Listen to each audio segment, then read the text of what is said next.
الحمدللہ رب العالمین والصلاة والسلام علی سید الانبیاء والمرسلین وعلی آلہ وصحبہ اجمعین ومن تبعہم بإحسان ودعا بدعوتہم الی یوم الدین اما بعد فاعوذ باللہ من الشیطان الرجیم بسم اللہ الرحمن الرحیم۔ اللہ تبارک و تعالی قرآن کریم میں ارشاد فرماتا ہے لا تقنطوا من رحمت اللہ۔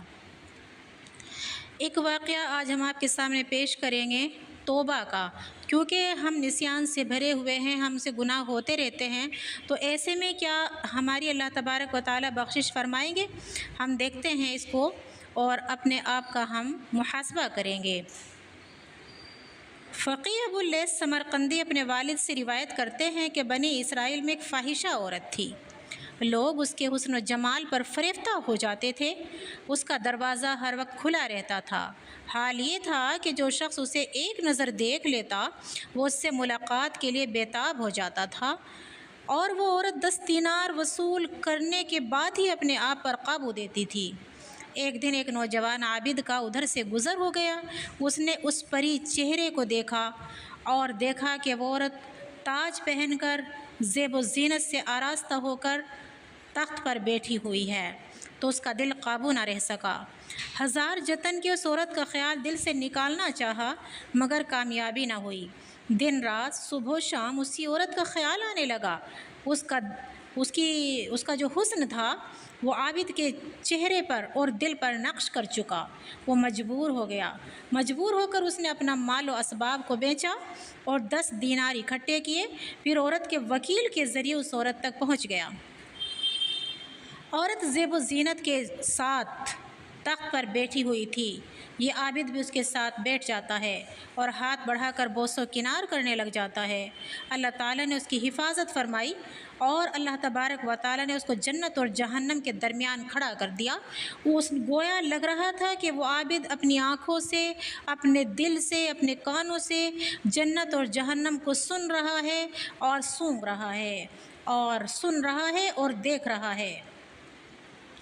ایسے میں جب اس نے دیکھا اللہ تبارک و تعالیٰ نے اس کی طرف نگاہ ڈالی تو مہربانی کی نگاہ ڈالی، سابقہ عبادتوں کی برکتوں کا ظہور کر دیا۔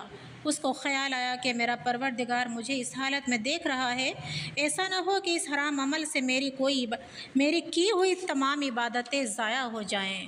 اللہ تعالیٰ کا ایسا خوف دل پر طاری ہوا کہ اس نے کانپنا شروع کر دیا، چہرے کا رنگ فاق ہو گیا۔ عورت نے پوچھا تجھے کیا ہوا؟ عابد نے کہا مجھے اپنے پروردگار سے شرم آ رہی ہے، میں واپس جانا چاہتا ہوں۔ عورت کہنے لگی لوگ تو اس موقع کے لیے مدتوں تک تڑپتے رہتے ہیں، تجھے حاصل ہے اپنی مراد پوری کر لے۔ عابد کہنے لگا میں نے تجھے جو مال دیا تھا وہ تیرے لیے حلال ہے، بس مجھے جانے دے۔ عورت کہنے لگی کہ لگتا ہے کہ تو نے یہ کام پہلے کبھی نہیں کیا۔ عابد کہنے لگا ہاں کبھی نہیں کیا۔ عورت نے اس عابد کا نام پتہ پوچھا تو اس عابد نے سب کچھ بتا دیا۔ جب وہاں سے نکلا تو زار و قطار روتا ہوا نکلا کہ میں اللہ کے در کو چھوڑ کر زانیہ کے در پر آ پہنچا۔ ادھر زانیہ عورت کے دل میں بھی عابد کی برکت سے خوف طاری ہو گیا، اپنے جی میں کہنے لگی اس شخص کا پہلا گناہ تھا، یہ اس قدر ڈرا، میں برسوں سے گناہ کر رہی ہوں لیکن میں نہیں ڈرتی، حالانکہ میرا خدا بھی تو وہی ہے اور مجھے بھی سب کچھ کرتے ہوئے دیکھ رہا ہے۔